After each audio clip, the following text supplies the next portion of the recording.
إجراءات ستتم من السباق القادم لضمان سلامة وعدم تكرر مثل ما حدث في الشوط السابق.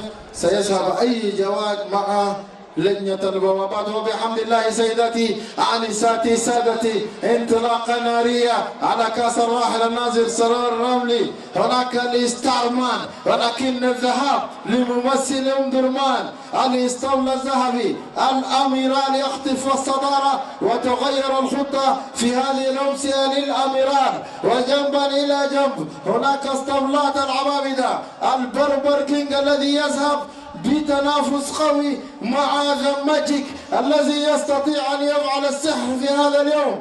ذا ماجيك بربر كينج أميران هم في الصدارة الآن في المنعطف الأول، وذا ماجيك هو صاحب التصدر والمراقبة للأميران وللبربر كينج، وتأخر كبير للهاي التي هي في مركز رابع حتى الآن. ومن الداخل ذا ماجيك يذهب ويستطيع أن يفعل المفاجأة. أميران من داخل بقوة، ولكن